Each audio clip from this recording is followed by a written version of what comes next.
and up into the Persian Gulf. And we got there around Thanksgiving in 1990, and on January 17th of 1991, it was time for me to fly my first combat mission. Now this airplane I flew was a two-person, all-weather ground attack airplane where I was the pilot, and I have another guy who was the bombardier navigator. And my bombardier navigator was a guy named Paul Fujimura. And Paul was a graduate of the University of California at Berkeley. I think he is perhaps the only person from Berkeley ever to go in the military. But he's a good guy, and he's really good at his job. And on that night, we headed up to the flight deck early. It was really dark. There was no moon in the sky. There's these guys called orties loading hundreds of bombs and missiles onto all the airplanes, ours included.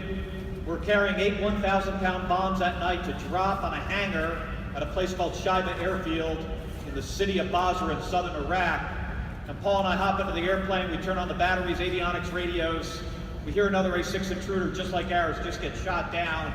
And now they're looking for the crew members. A little while later, we start the engines, close the canopy, taxi to the catapult, get shot off the front of the ship, fly a couple hours north, rendezvous with this airborne fuel tanker, take on a full load of gas, and then proceed further north towards the southern coast of Iraq in the northern part of the Persian Gulf. And as soon as we get over land, we can see anti-aircraft artillery bullets coming up from the ground through the sky at us. And at night you can see these tracers, and as these guys on the ground move these guns back and forth, it looks like snakes coming up through the sky at you. Now Winston Churchill said about his own personal experience in combat, he said, there's nothing more exciting than getting shot at and missed. Yeah. Well, speaking from experience, the missed part, that's kind of important. And to get to our target that night, we had to go through this area in southern Iraq that had a large air defense system that the Iraqis bought from the Soviet Union, a lot of surface-to-air missiles. And after I made this left-hand turn, we were right in the middle of these missile envelopes, and I kept looking over my left shoulder because most of these missile batteries are to my left.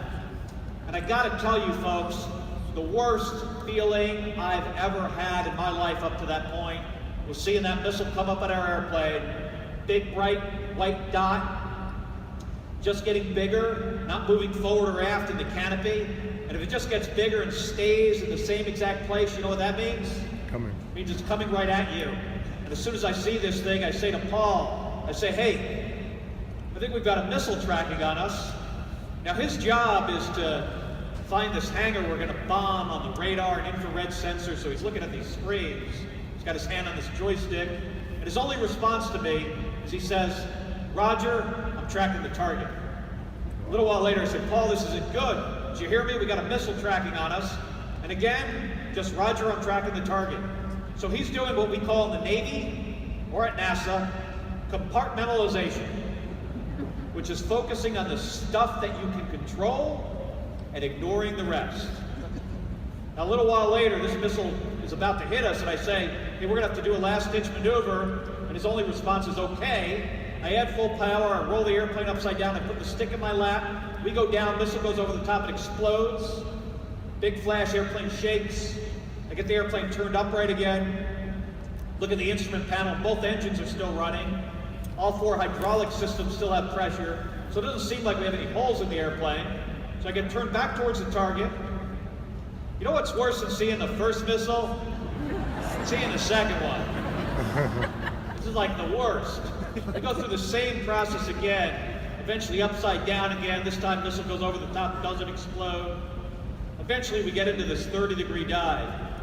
And I can't stress how important it is when you have all this stuff going on in your life, in your business, all this noise that you have very little control over. I mean, think of your own situation at your company, in the business you're in. There are so many things that are outside of your control. Government regulation, the economy, maybe even what your boss is doing. So sometimes the best thing we can do is to remember to compartmentalize and focus on the things we can control and forget about the rest. So with my newfound plan, the right stuff, I was able to teach myself how to pay attention, and I started doing better in college, and eventually I changed schools and I changed majors, and I got into a commissioning program where I could get